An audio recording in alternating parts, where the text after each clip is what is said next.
بسم اللہ الرحمن الرحیم۔ نبی پاک صلی اللہ تعالیٰ علیہ وسلم نے یوں بیٹھے بیٹھے ایک دن صحابہ سے فرمایا یار روز نہ بیٹھے رہا کرو، وقفے سے ملا کرو۔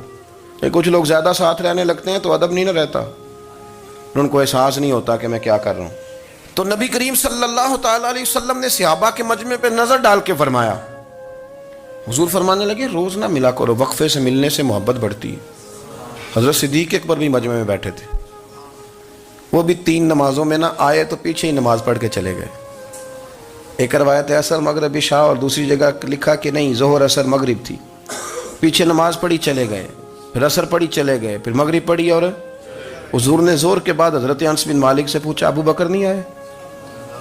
پھر عصر کے بعد پوچھا ابو بکر نہیں آئے؟ پھر مغرب کے بعد پوچھا ابو بکر نہیں آئے؟ تو حضرت انس بن مالک کہتے ہیں میں بھی حیران تھا کہ وہ نماز تو پڑھ کے گئے ہیں، اور حضور کا طریقہ تھا کہ سلام پھیر کے پیچھے دیکھتے تھے، تو حضور نے دیکھ لیا، پھر بھی 3 دفعہ پوچھا کہ وہ آئے نہیں؟ سمجھے میری بات کو؟ حضور فرما رہے ہیں نماز پڑھنے تو ساری دنیا ہی آتی ہے، وہ تو اسپیشل آیا کرتا تھا، وہ آیا نہیں جناب صدیق اکبر۔ تو حضرت انس کہتے میں نے جا کے دروازے پہ دستک کی، حضرت انس قریب رہتے تھے نا حضور کے، تو نبی پاک کے لاڈلے تھے، تو پھر لوگ بھی ان کا لاڈ دیکھتے تھے کہ یہ حضور کا قریبی ہے۔ تو کہتے میں نے دروازے پہ دستک دی تو حضرت ابو بکر صدیق فرمانے لگے کیسے آئے ہو؟ میں نے کہا یار آپ چنگے سیانے بندے، حضور نے 3 دفعہ پوچھا ہے، 3 دفعہ پوچھا ہے۔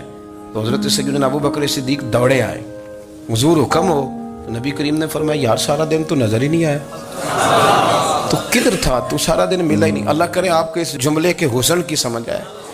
آپ دیکھیں جو چاشنی یہاں ٹپک رہی ہے، جو وقار یہاں ٹپک رہا ہے، ذرا اس کا مزاج تو دیکھیں، اور یار تو نظر ہی نہیں آیا سارا دن۔ تو حضرت صدیق اکبر کہتے ہیں کوئی بات بھی نہیں تھی پر میں رو پڑا۔ میں نے کہا حضور آپ نے تو فرمایا تھا کہ ذرا وقفے سے ملا کرو، محبت بڑھتی ہے۔ تو حضور فرمانے لگے ابو بکر میں نے کہا تھا پر تجھے تو نہیں نہ کہا تھا، تو کوئی اور تھے جن کو کہا تھا، تجھے تھوڑا کہا تھا، اور اتنے بڑے جملے نہیں ملیں گے۔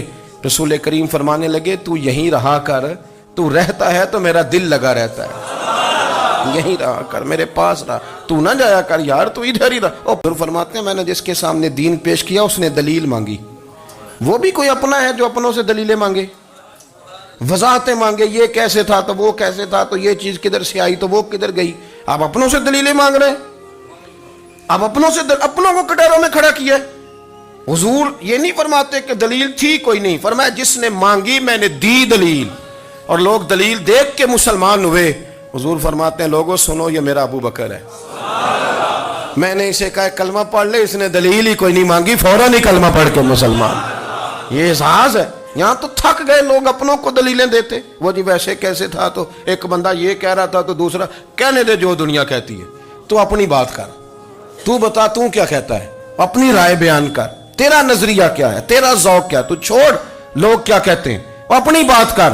اگر ابو بکر صدیق لوگوں کے کہنوں پہ چلتے تو مکہ تو سارا کچھ اور کہہ رہا تھا، اس وقت تو کچھ تھا ہی نہیں جو کہتا کہ نہیں تو ٹھیک چل رہا ہے، دنیا ساری کچھ اور کہہ رہی تھی، لیکن صدیق اکبر کہہ رہے تھے نہیں سچ وہ ہے جو مدینے والے رسول فرماتے ہیں، سچ وہ ہے جو میرے آقا نے فرمایا ہے۔ اپنی زندگی میں انہوں نے بتایا لوگوں کو کہ دین کا مزہ لینا ہے تو پھر ذرا غلامی کر کے آتا ہے،